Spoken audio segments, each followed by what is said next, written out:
This is maybe one of the more important parts of our conversation, and where I learned that AI doesn't always tell the truth. Humans are biased, and humans invented this. You and others in the field. And there is a concern about biased outcomes. There was a Harvard study showing that 79% of senior IT leaders reported concerns that these technologies bring the potential for security risks, and another 73% are concerned about biased outcomes. I have an issue with it because I've used this, and I'll give you an example. I was trying to define a political outcome, and it was a political viewpoint. And I put the information into a large language model, I think it was Bard or Chat GPT, I can't remember. And it almost told me what I wanted to hear. And it kind of confirmed in my mind what I believed. But when I went back out and I tried to find a source to support my viewpoint, I couldn't find it. Mm-hmm. Where was that coming from? We touched on already, in these systems, the very strong trajectory is the data is the code. So its outputs are reflected by the data that you feed it.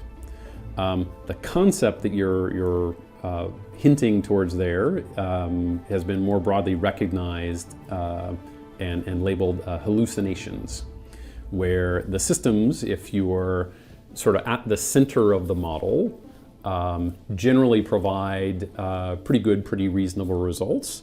When you start getting towards the edges of the model, you have much greater chance of these hallucinations, where it's saying something with equivalent conviction that it did in the earlier ones at the center of the model, but now saying things that make far less sense and are, in some cases, are completely and obviously factually incorrect. When you dig into the underlying math of the systems and how they work, and if you're interested, I'm happy to go into that a little bit, it is explainable, but it certainly is problematic. Can it be? I'm not even sure it should be. What's the answer here? Is it to make a system that's completely unbiased, or maybe we want it to have some sort of bias? Maybe it's even better than what we're thinking. Better outcomes. So on bias, the systems today are reflecting the data that they're fed. The first generations of the large language models, OpenAI with Chat GPT, Google with Bard, Anthropic, etc., trained on the general, for the most part, on the general internet. And I would describe the internet at the point it was trained as naive. The internet didn't know that these systems, large language models, existed or were coming along. And the systems kind of sucked all of the data out of the internet of content providers. There's some other issues there where I think it is ultimately breaking an implicit contract that had existed between content providers and aggregators. Maybe we can talk about that in a bit.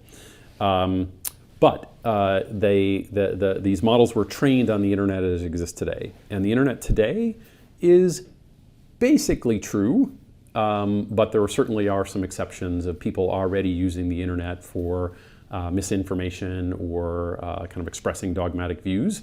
And all of that is reflected today in the large language models.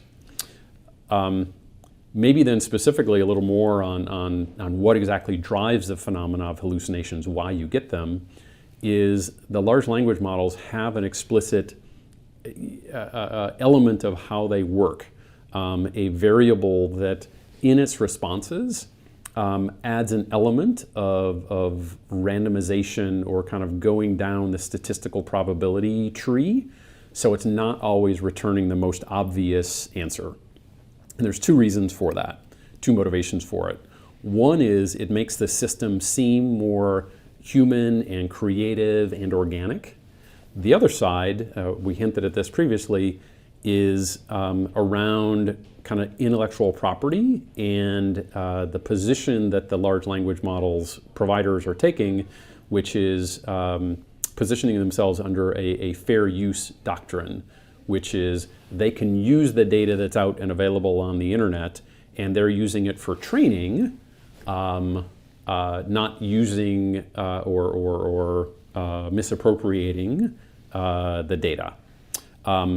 Because if you took that variable that kind of does the randomization and turned it to 0, what the models would return when you ask them a question is basically precisely what it trained on. So it would be a plagiarization engine instead of a reasoning model. That brings up an important point, because there are so many new companies, and you're certainly involved in this. It's going to be very, very costly. How do small startup companies even compete with the large behemoths that are out there, just because of the cost of the data? Everybody's getting very proprietary about their data set. Yes. And how are you going to be able to afford it? Yeah. So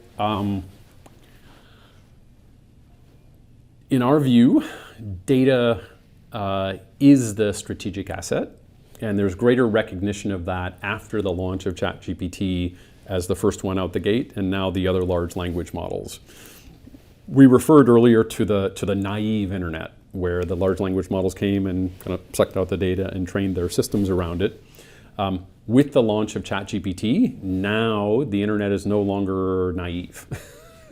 The content providers have woken up, and you can see the behavior now changing. They've been giving it away, and now they want to get paid. Where they were kind of giving it away. But the reason that they were giving it away previously is there was an implicit contract between content providers and aggregators like Google, where Google could index the content providers, but the implicit contract was, Google would provide a service, but then ultimately deliver traffic back, which had value and was monetizable for the sites. So those guys over there are waking up to the fact that there's a lot of money being lost here. Correct. Now they're waking up and they're changing behavior. You can see already sites that are changing their terms of service and saying you can't do that. There are sites that are taking content that was openly available and putting it behind a wall of some kind. And there are others, and I think we'll see more of this, where they're actually going to the large language models, the foundational model providers, and saying, we can see with these carefully constructed queries evidence of our proprietary data, and the only place that's available is through us, our proprietary data reflected in your outputs. So here's an invoice. Thank you very much. So the next generation of these models that are built, the big foundational models, we think are going to be much more operationally complex to construct, are probably going to be more expensive, and the ongoing maintenance of them is going to be more expensive than people think. As a portfolio manager for BellPoint, most of my job lies in the public markets. I'm on conference calls all the time, and we're right in the middle of the earnings season. I probably listened to 27 conference calls and/or had read the transcripts. Every single one is talking about their project in AI and how it's going to benefit the top and bottom line. And I've seen it happen. I've seen companies like John Deere, some of the airlines are using it. General Motors is using it to find faults in their robotics. My question is, how many of these companies are actually doing something useful, and how many are just paying lip service to it? So I think a lot of it goes back to our discussion around what is the definition of AI. I think, again, just about every company, and certainly every progressive company today, is doing something of some flavor. So at the simplest, you could say that with machine learning models, the definition of AI is using the data that you're generating and creating a feedback loop for continuous improvement. And if there's any major company, any Fortune 500 company today that isn't doing that, then they're clearly doing it wrong.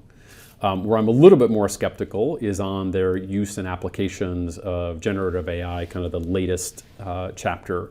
I'm sure that there is very active exploration. I haven't yet seen a lot of great examples of them using it super productively, or kind of using it to make their employees dramatically more productive, or using it to dramatically change their cost structures. But their potential is there and will come. We first met on a conference, a Zoom call, actually, for BellPoint, and we were talking about Triatomic and some of the investments that you were making. And one of the things I never forgot it. We talked about it. We talked about all the potential money that could be made from some of these new startups out there. But you said a lot of bad investments are going to be made. A lot of money is going to be lost. A lot of companies are not going to deliver, and people are already maybe paying too much for some of these companies. Can you give us an example or two, or something you're seeing out there that we should be aware of? Sure. I mean, we already talked a little bit about the first internet wave through the late 90s that kind of crashed with the internet bubble, early 2000s. And one of the famous figures of that were the pets.com sock puppets, where people thought that it made a lot of sense to ship around 50-pound bags of dog food at very low cost. But it was born out of the exuberance of, yeah, it was possible. So I think there is, on the positive side, there is a massive amount of innovation that's happening right now, amazing teams being put together, incredible technology being developed. So there will be, and actually the cost of capital of doing the first rounds of innovation and demonstrating proof of concept are dramatically lower. So I think there's a lot of things that feed in that the ingredients heading into this are very positive. That said, I do fear that because of the sudden emergence of AI, consumer awareness of AI that really was the launch of Chat GPT about a year ago, where I described a 20-year arc of technology development that led up to that. And people who were inside the system and building the systems felt this wave building, but it crested quite dramatically with the consumer launch of Chat GPT, where it went from 0 to 100 million users in the space of 3 weeks and showed everybody else that hadn't been in the engine room building this stuff the dramatic power of data and compute together. But that's created now a huge amount of excitement and frankly a fair amount of froth around it. So we see a lot of cases of suddenly self-anointed AI experts that are that are going out and chasing deals and I think you said they were crypto experts before that. Yeah, they might have been. If you go back into their history, 2 years prior they were crypto experts, and 2 years before that they were experts in whatever else was hot at the time. But there's the positive side of excitement, but the negative side of froth around it, and a lot of deal chasing and deals being taken to kind of not credible, not sane valuations. All right. Hopefully we can sidestep some of those bad investments. I want to take a break here and go back in time. I hope you enjoyed today's interview, and of course you know what comes next. This is the part where I ask for your support, and no, it doesn't cost money.